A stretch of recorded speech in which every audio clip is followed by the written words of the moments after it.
10 ऐसी चीज़ें हैं जिससे घर में गरीबी आती है, जिससे घर के अंदर बेबरकती आती है। और ये बहुत सारे लोग ये 10 काम करते हैं जिसकी वजह से उन्हें गुर्बत का सामना करना पड़ता है। फिर वो लोग बहुत ज़्यादा परेशान हो जाते हैं, इस तरह के अमलियात ढूंढ रहे होते हैं, तावीज़ ढूंढ रहे होते हैं, वजीफ़े ढूंढ रहे होते हैं कि पैसा आ जाए, दौलत आ जाए। लेकिन वो उन कामों को नहीं छोड़ते हैं, उन चीज़ों से नहीं बचते हैं जिन चीज़ों की वजह से घर में गरीबी आती है।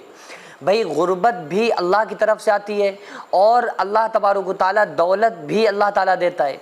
तो जो अल्लाह ताला ने जो चीज़ें बताई हैं, जो गाइडलाइंस हैं, इस्लाम ने जो चीज़ें बताई हैं, और जब इस्लाम ने जिन चीज़ों के बारे में बता दिया कि इन चीज़ों से घर में गरीबी आएगी, इन चीज़ों से अमीरी आएगी, इससे दौलत आएगी, इससे दौलत जाएगी, अगर आपने उन चीज़ों पर ध्यान न दिया, बाकी तमाम चीज़ों में आप लगे रहे, तो आप समझ लें कि आप कभी भी ना आपकी ज़िंदगी में सुकून आ सकता है और आप तबाह हो जाएंगे, आप बर्बाद हो जाएंगे अगर आप इस्लाम से, दीन से हटेंगे। तो वो मोटी मोटी मैं 10 ऐसी चीज़ें आपको बताता हूँ, गिनवाता हूँ जिनकी वजह से हमारे घरों में गरीबी आती है। अगर इन 10 चीज़ों में से ऐसा कोई भी काम अगर हमारे घरों में हो रहा है तो हमको चाहिए कि फ़ौरन उन चीज़ों से बच जाएं और उन कामों से बच जाएं, वरना हो सकता है कि ये इन चीज़ों की वजह से हमारे घरों में बर्बादी आना शुरू हो जाए।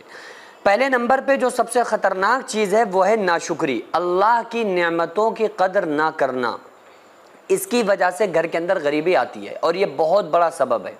अब आप कहेंगे हमारे पास तो कुछ है ही नहीं, तो हम अल्लाह का शुक्र किस पर अदा करें?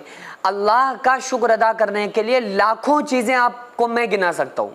आप अपने जिस्म के आज़ा से पूछो कि तुम्हें किसने बनाया। ये आँखें, कान, नाक, मुंह, ज़ुबान, फेफड़े, खून और जिस्म का एक एक हिस्सा ये चीख चीख कर, पुकार कर आवाज़ दे रहा है कि अल्लाह तबारक व तआला ही खालिक और मालिक है। अब अगर किसी इंसान की एक आँख फूट जाए तो वो खुश होगा या गम मनाएगा? वो अल्लाह का शुक्र करेगा या नाशुक्री करेगा? करना तो उसको शुक्र चाहिए, लेकिन वो बंदा करेगा नाशुक्री। शुक्र इसलिए करना चाहिए कि अल्लाह ने 2 आंखें दी, अगर एक फूट गई तो अल्लाह तेरा लाख शुक्र है, तूने दूसरी तो बचा दी। अगर वो दोनों आंखें फोड़ दे या दोनों छीन ले तो बंदा क्या कर सकता है बताओ? अगर अल्लाह ताला हम पे कुछ भी, हमारे साथ कुछ भी कर दे, हम में से कोई कुछ कह सकता है अल्लाह को या कोई कुछ कर सकता है?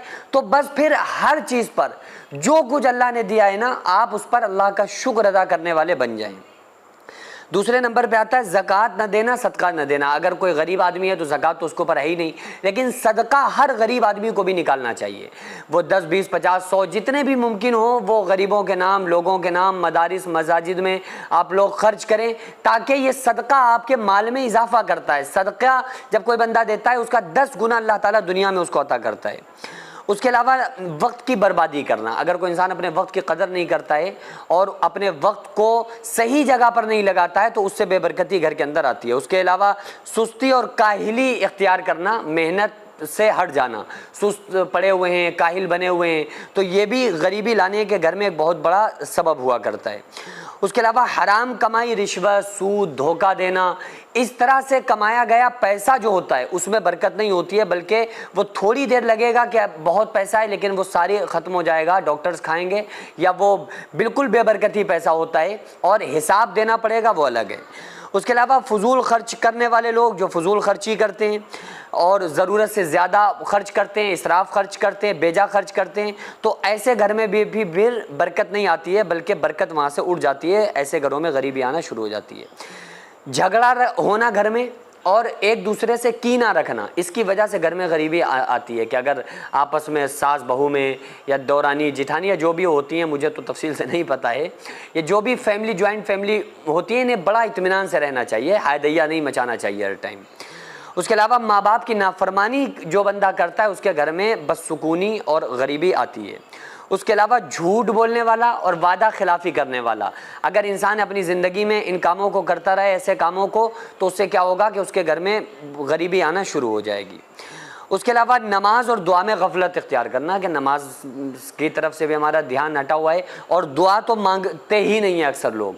दुआ अल्लाह के सामने रोने का उनको दिल ही नहीं चाहता है। मैं कितनी बार इस बात को कहता हूँ कि देखो, दुनिया वालों से मांगोगे नाराज़ होंगे, अल्लाह से मांगोगे अल्लाह खुश होगा।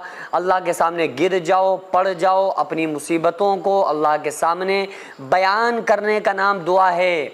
आप जितना इमोशनल दूसरों के सामने होते हो इम्प्रेस करने के लिए, इतना अगर अल्लाह के सामने हो जाओगे, अल्लाह की कसम मैं खा के कहता हूं कि अल्लाह ताला आपको फौरन अपनी मदद आपके ऊपर नाजिल करेगा और अल्लाह ताला आपको अपना बना लेगा। गैबी मदद अल्लाह ताला आपके लिए करेगा।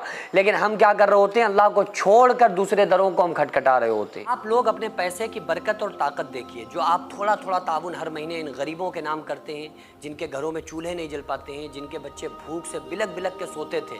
अल्हम्दुलिल्लाह जो हमारी आगाज़िया वेलफेयर सोसाइटी हर महीने उन गरीबों को राशन देना, उन बीमारों का इलाज कराना, ये तमाम काम जो हमारी सोसाइटी कर रही है और आपकी की हुई मदद से जो इन गरीब घरों में खाना बनता है, तो ये सिर्फ अल्लाह का शुक्र अदा नहीं करते बल्कि हम तमाम लोगों के लिए खूब सारी दुआएं करते हैं। तो इसलिए आपसे गुजारिश है कि हर महीने उन लाचारों, बेवाओं और बच्चों के लिए इतने पैसे ज़रूर निकालें कि जिससे उनका चूल्हा बुझ ना पाए और हमेशा वो लोग खाते पीते रहें और हम तमाम लोगों के लिए वो दुआएं करते रहें। तो आप लोग इस सिलसिले को जारी रखिए। आप अपने नाम से, अपने मरहूमीन के नाम से ज़रूर ज़्यादा से ज़्यादा ताबुन करें। स्क्रीन पर आपको जो आगाज़िया वेलफेयर सोसाइटी का अकाउंट नंबर और स्कैनर नज़र आ रहा है, इसके ज़रिए से आप लोग ज़्यादा से ज़्यादा मदद करें।